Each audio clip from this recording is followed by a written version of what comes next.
Welcome to crime analysis. Delhi liquor కేసులో arrest అయిన MLC కవిత గారికి ఎట్టకేలకు సుప్రీంకోర్టు బెయిల్ మంజూరు చేసింది.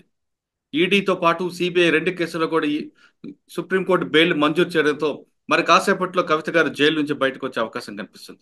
అయితే ఏ బేసిక్ లో ఇచ్చింది, ఏ గ్రౌండ్స్ లో బెయిల్ వచ్చింది అనే విషయం మనతో మాట్లాడడానికి స్కాట్లాండ్ నుండి హైకోర్టు అడ్వకేట్ రాజీవ్ రెడ్డి గారు ప్రస్తుతం మనతో లైవ్ లో ఉన్నారు. ఆయన అడిగి మరిన్ని విషయాలు తెలుసుకుందాం. సార్ నమస్తే అండి.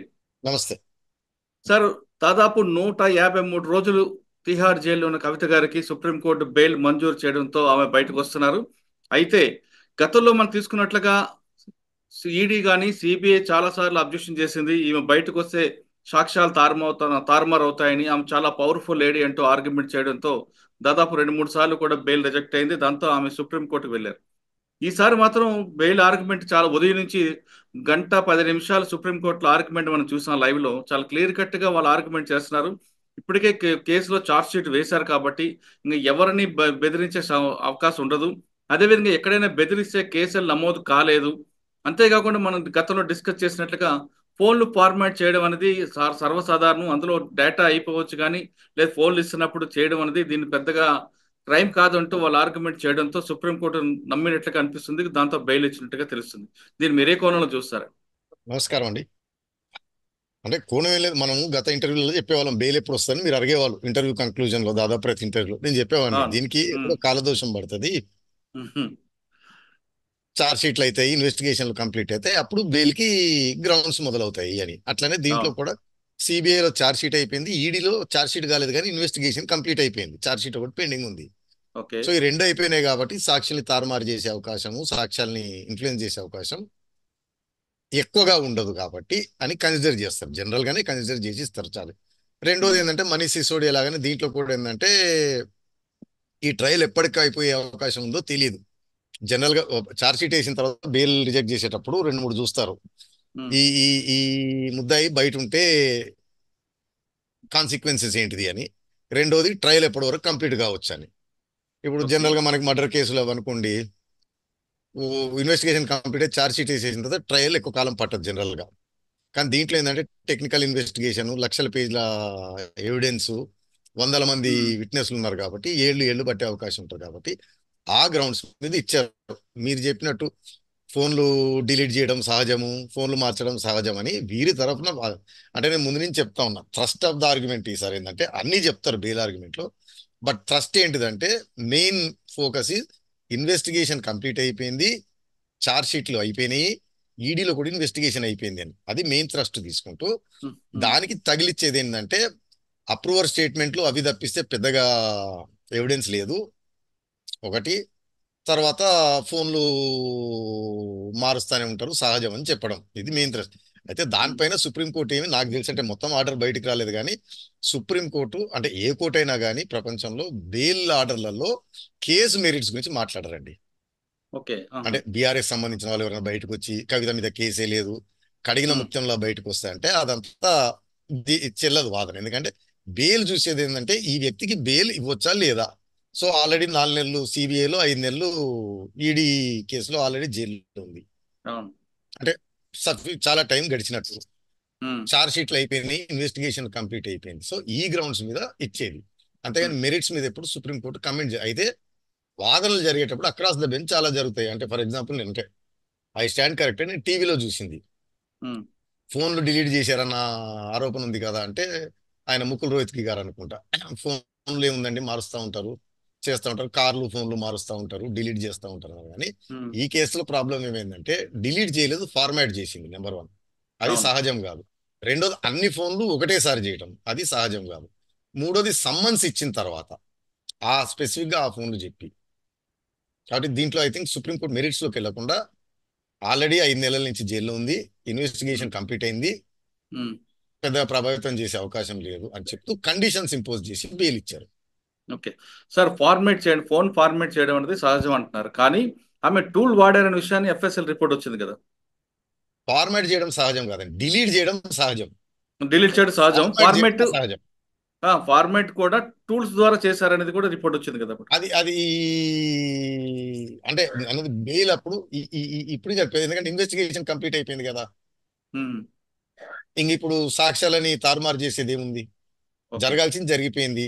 ఫోన్లు ఉమ్, సీజ్ అయిపోయినాయి, జరగాల్సిన రిపోర్ట్లు వచ్చేసినాయి. అవును. కాబట్టి సాక్ష్యాల్ని తారుమారు చేసే అవకాశం లేదు ఇన్వెస్టిగేషన్ కంప్లీట్ అయిన తర్వాత. సార్ ఇప్పుడు బెయిల్ వచ్చిన తర్వాత ఆమె తరపు అడ్వకేట్ బయటకు వచ్చి ఒక మీడియాతో మాట్లాడుతూ ఈ కేసు అంతా ట్రాష్, ఇది కావాలనే ఎలక్షన్ ముందు పెట్టారు, ఇది కేవలం మాజీ ముఖ్యమంత్రి కూతురు కాబట్టి ఆమెను ఇరికించారు అంటూ ఒక మీ యొక్క మీడియాతో మాట్లాడుతూ కేసు ఏమీ లేదు, సుప్రీంకోర్టు కొట్టు పారేసిందని చెప్తున్నారండి. అదే చెప్పేసి అది పొలిటికల్ స్టేట్మెంట్లు. మరి ఆయన అడ్వకేట్ పొలిటికల్ స్టేట్మెంట్లు ఎందుకు ఇస్తున్నారో నాకే తెలియదు. కానీ ఉమ్, మళ్ళీ చెప్తున్నాను చూసే వాళ్ళందరికీ, బెయిల్ పిటిషన్ జరిగేటప్పుడు బెయిల్ పిటిషన్లలో కోర్టులు జనరల్ గా మెరిట్స్ పైన పోవు, కేసు ఉందా లేదా అనే దానిపైన పోదు. ఒకవేళ కేసు ఏమీ లేదు, ప్రైమా ఫేసి కేసు లేదనుకుంటే క్వాష్ చేసి కేసే కొట్టిపారేస్తాయి. అంతే తప్పిస్తే 10 లక్షల రూపాయలు పూచీకత్తు, దేశం వదిలిపెట్టి పోకూడదు, పిలిచినప్పుడల్లా రావాలి అంటే దాని అర్థం ఏంటిది? కేసు ఉంది, కేసు జరుగుతుందని. ఉమ్, సుప్రీంకోర్టు కనుక ఆ ఫైండింగ్ ఇచ్చిందంటే కేసే లేదు, కావాలని పెట్టారు, ప్రైమా ఫేసి కేసు లేదు, అసలు ఇదంతా సృష్టించింది ఇది బోగస్ కేసు అని సుప్రీంకోర్టు అనుకుని ఉంటే, ఉమ్, సుప్రీంకోర్టు తనకున్న ఎలాబరేట్ పవర్స్ యూజ్ చేసుకుని క్వాషే చేసి అవతల బారేసేవారు. ఓకే. ఇంకెందుకు పూచీకత్తులు, పిలిచినప్పుడల్లా రావాలి, దేశం ఉమ్, వదిలిపెట్టి పోకూడదు. మనం కాసేపు లీగల్ విషయం పక్కన పెడితే పొలిటికల్ గా మాట్లాడదాం. గతంలో కొద్ది రోజుల క్రితం సీఎం గారు కూడా ఒక స్టేట్మెంట్ ఇచ్చారు, బీజేపీ బీఆర్ఎస్ కలుస్తాయి, ఖచ్చితంగా కవితకి బెయిల్ వస్తుంది అని. దాన్ని మీరు ఏ కోణంలో చూస్తారు? నిజమే అంటే అంటారా? నాకు మన మన సీఎం గారు చాలా తెలివైన వారు. జనరల్ కూడా అంతో ఇంతో లా తెలిసిన వాళ్ళకి అందరూ తెలిసింది ఏంటంటే చార్జ్ షీట్లు అయిపోయినాయి కాబట్టి, 5 నెలలు అయిపోయింది కాబట్టి కవిత గారికి బెయిల్ వచ్చే అవకాశమే ఛాన్సెస్ ఎక్కువ ఉన్నాయి. అందుకని పొలిటికల్ అడ్వాంటేజ్ కోసం దాన్ని కాంగ్రెస్ వారు వాడుకుంటున్నారు వస్తుంది అని. అంటే ఓకే. నాకు తెలిసి బీజేపీ బీఆర్ఎస్ విలీనం అనేది అంటే common sense point of view జరగదండి. జరిగితే రెండు దెబ్బతింటాయి, దీని మకి అది అంటించుకుంటుంది, దాని మకి ఇది అంటించుకుంటుంది. ఓకే. ఏదైనా బీజేపీ ముసుగులో బీఆర్ఎస్ ఫ్రెండ్లీ చేసుకోవాలి తప్పిస్తే డైరెక్ట్గా ఉండదు విలీనం. అంటారు. ఆ, ఓకే. కానీ బీఆర్ఎస్ కాంగ్రెస్ కలవబట్టే కవితకు బెయిల్ వచ్చింది. ఎందుకంటే కవిత ఆర్గ్యుమెంట్ చేసిన ఆ సింగికి రాజ్యసభ సీట్ ఇచ్చారు, బీఆర్ఎస్ వాళ్ళే ఇప్పుడు ఆయన గెలిపిస్తారంటూ బండి సంజయ్ కూడా ట్వీట్ చేశారు. దాన్ని మనం ఎలా చూడొచ్చు? ఆయన ఇప్పుడు మంత్రి, కేంద్ర మంత్రి. ఆయన ఉమ్, జ్యుడిషియల్ సిస్టమ్ అనకూడదు, కానీ మరి ఎందుకు అన్నాడు అన్నాడు. దాని అర్థం ఏంటంటే కాంగ్రెస్ బీఆర్ఎస్ ఒకటి, అభిషేక్ సింగ్ రాజ్యసభ ఇస్తే కోర్టులు ఉమ్. ఏమన్నా మేనేజ్ బెయిల్ ఇచ్చినాయి అనేది ఆయనే చెప్పాలి. రెండోది, అభిషేక్ సింగ్ గారు చేసినా చెప్పినా ప్రభుత్వం వాళ్ళది, వ్యవస్థలు వాళ్ళవి. అవును. అభిషేక్ సింఘ్వి గారు అపోజిషన్ నేత, అపోజిషన్ వాళ్ళకి లాయరు. అవును. బెయిల్ రావాలంటే వ్యవస్థలు ఉండాలి. వ్యవస్థ ఉండాలి. అది వారి పార్టీ వారి దగ్గర ఉన్నాయి వ్యవస్థలు. అంతే అంటారా? అది మన దగ్గర ఏంటంటే ఏదో అంటారు కదా, హెయిల్ మేరీ అని ఏమంటారు? అంటారండి ఇంగ్లీష్ లో. ఇక్కడ ఉమ్, ఈ పెద్ద పాయింట్ ఏం లేకపోతే దొరికినవన్నీ తీసి గోడకేసి కొట్టడం అనమాట, ఏదో ఒకటి అతుక్కుంటుంటది. ఉమ్, ఇంకా మనం జనం కూడా సోషల్ మీడియాకి ఎడిక్షన్ చూస్తూ ఉంటారు. ఉమ్. ఈ పక్కన నమ్మేవాడు ఈ పక్కన నమ్ముతాడు, ఆ పక్కన నమ్మేవాడు ఆ పక్కన నమ్ముకుంటుంటాడు. ఓకే. సార్ ఫైనల్ గా చెప్పండి, సుప్రీంకోర్టు ఆర్డర్స్ కాపీ వచ్చిన తర్వాత దాని ప్రొసీజర్ ఏ విధంగా ఉంటుంది ఆవిడ జైలు నుంచి ఏం బయటికి లేదండి, రావడానికి? ఇప్పుడు రీజన్ అంటే బెయిల్ ఇచ్చే రీజన్ అసలు ఆర్డర్ ఏమో తర్వాత వస్తుంది, ముందు ఆపరేషనల్ పోర్ట్ వస్తుంది అండి, పార్ట్ వచ్చేస్తుంది. ఏంటంటే ఉమ్. బెయిల్ ఇవ్వడం జరిగింది, ట్రయల్ కోర్టుకి సార్. వెళ్ళి ఆ షూరిటీలు సబ్మిట్ చేసిన తర్వాత ట్రయల్ కోర్ట్ స్క్రూటినీ చేసి షూరిటీలు తీసుకొని ఆర్డర్ పాస్ చేసిన తర్వాత దాన్ని తీసుకొని జైలుకి వెళ్ళాలి. ఓకే. ఒకవేళ లేట్ అయింది అనుకోండి రేపు వస్తుంది. విత్ ఇన్ టైం ఈరోజు కనుక తీసుకొని పోతే, అంటే మనకి నాకు గుర్తుండి ఇక్కడ హైదరాబాద్ లో రివాజ్ ఏంటంటే, బెయిల్ మీద విడుదలయ్యే వ్యక్తికి ఓ పూట లాస్ట్ భోజనం పెట్టి, భోజనం అయిన తర్వాత 7, 7:30కు వదిలిపెడతారు, ఉమ్. చివరి భోజనం. లేదా రాత్రి లేట్ అయిపోతే ఏం చేస్తారంటే పొద్దున టిఫిన్ పెట్టేసి బ్రేక్ఫాస్ట్ పెట్టి 10, 10:30 టైం బయటకు వెళ్తారు. అంటే ఒకవేళ బిఫోర్ 6 వెళ్తే పంపించవచ్చు. బిఫోర్ 6 వెళ్తే డిన్నర్ పెట్టి పంపిస్తారు. లేట్ అవుతే పొద్దున బ్రేక్ఫాస్ట్ పెట్టి పంపిస్తారు. అంటే చివరి భోజనం ఒకటి మాత్రం కవిత గారికి మిగిలింది. అంటే ఖచ్చితంగా తినాల్సిందేనా ఎవరైనా? అంటే వాళ్ళకి, అంటే నాకు టిఆర్ గురించి పెద్ద తెలియదు కానీ మన ఏంటంటే అంటే రిలీజ్ చేసే టైమ్స్ ఉంటాయండి, ఎప్పుడు పడితే ఆ. అప్పుడు రిలీజ్ చేయరు. ఉమ్. పొద్దున ఒకసారి సాయంత్రం ఒకసారి బెయిల్ వచ్చినవన్నీ చేసి స్లోగా రిలీజ్ చేస్తారు. బీఆర్ఎస్ నేతలంతా వెళ్ళారు అక్కడ స్వీట్లు పంచుకుంటున్నారు. అంటే పాతకాలంలో గాంధీ గారు వీళ్ళు కూడా జైలు నుంచి వచ్చినప్పుడు అంత జరగలే, కానీ ఇక ఇవాళ రేపు అది జరిగిపోయింది. అంటే ఇంతకుముందు కూడా కవితది అదేదో మన ఏమంటారు, ఇంట్రాగేషన్ పిలిస్తే క్యాబినెట్ మొత్తం ఉమ్. అసెంబ్లీ అంతా కలిసి స్పెషల్ ఫ్లైట్లు వేసుకొని పోయారు. అట్లా అంటే నాకు తెలిసి పొలిటికల్ స్టేట్మెంట్ చేయాలంటే 20 మంది ఎమ్మెల్యేలు తీసుకొని వెళ్ళాడు కేటీఆర్ అక్కడికంటే బీజేపీ వాళ్ళు నీ దగ్గర అసలు ఎంతమంది ఎమ్మెల్యేలు ఉన్నారు, నీకు ఎంత బలం ఉంది చూపెట్టాడంటే మీకు తెలుసో తెలియదు. ఈ మన ఏమంటారు, ఈ ఎలక్షన్లు అయిన తర్వాత ప్రభుత్వం ఏర్పాటు చేసే దగ్గర గొడవ జరుగుతుంది. గవర్నర్ ఒక్కోసారి అవును. మెజార్టీలను పిలిచారంటే వీళ్ళందరూ ఎమ్మెల్యేలు కోరేసుకొని ఢిల్లీకి తీసుకెళ్లి రాష్ట్రపతి భవన్ ముందు పరేడ్ చేస్తారు. అదే మాకు బల ఇంత బలం ప్రదర్శన. ఉంది. అవును. బల ప్రదర్శన చేస్తారు గవర్నరు నివాసం ముందు, రాష్ట్రపతి భవన్ ముందు.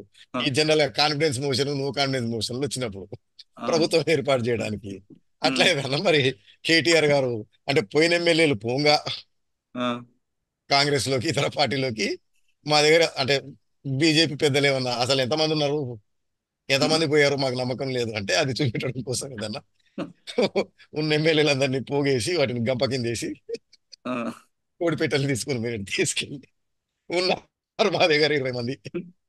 అంటే ఏదైనా కాంగ్రెస్ ప్రభుత్వాన్ని కూలదోసి బీఆర్ఎస్ టిఆర్ఎస్ ఏమంటారు out side the government support, um, conditional support అంటూ ఏమైనా చేయడానికి ఏమైనా ప్రయత్నం ఉంటే ఉండొచ్చు. అన్నిటికంటే ఏంటంటే నేత ఆ, కళలో పడాలని కూడా మన దగ్గర ఆత్రం ఉంటుందండి. సరే ఒకప్పుడు అవును. ఎమ్మెల్యేలు ఎంపీలు ప్రజాప్రతినిధులు అనేవాళ్ళు ఏమంటారు కష్టపడి ప్రజాసేవ చేస్తూ పైకి వచ్చి లేదా హైలీ ఎడ్యుకేటెడ్ పెద్ద పెద్ద లాయర్లు వాళ్ళు ఉండేది. అక్కడి నుంచి ఇప్పుడు మన ఎమ్మెల్యేల పరిస్థితి ఏంటంటే నేత కళ్ళలో కనడానికి పడరాని పాటలు. అంటే మీకు గుర్తుందో లేదు వెనకటికి ఢిల్లీ నుంచి పెద్దలు బేగంపేట ఎయిర్పోర్ట్కి వస్తే ఎయిర్పోర్ట్ అద్దాలన్నీ పగిలేవి పోటాపోటీకి. ఉమ్, ఒకరినొకరు ఉమ్, నెట్టేసుకొని దండేయాలి, కాలు మొక్కాలి, ఉమ్, ఏదో విధంగా నేత కళ్ళలో పడాలి. ఉమ్, బయటకు వస్తుంటే కేసీఆర్ గారు ఏమైనా టీవీ లైవ్ చూస్తుంటారేమో నా కూతురు బయటకు వస్తుంటే ఎంతమంది ఉమ్. ఉన్నారు, ఎంతమంది వెళ్ళారు. మొత్తం మీద ఇంకా తీసుకుంటే నూట అట్లా యాభై మూడు రోజుల తర్వాత కవిత గారు బయటకు వస్తున్నారు. తీహార్ జైల్లో నుంచి బయటకు వస్తున్న ఆమెకి స్వాగతం చెప్పడానికి కేటీఆర్ గారు, అదేవిధంగా హరీష్ రావు, కవిత భర్త కూడా అందరు కూడా చేరుకున్నారు. మొత్తం బీఆర్ఎస్ కార్యకర్తలు కూడా ఢిల్లీలో మకాం వేసి ఆమెను ఘనమైన స్వాగతం పలుకుతూ హైదరాబాద్ తీసుకొచ్చే అవకాశం కనిపిస్తుంది. ఇది కవిత బెయిల్ పిటిషన్ పై రాజీవ్ రెడ్డి గారి విశ్లేషణ. మరో అంశంలో మళ్ళీ కలుద్దాం. అంతవరకు నమస్తే. థ్యాంక్ యూ అంటే sir. Thank you very much.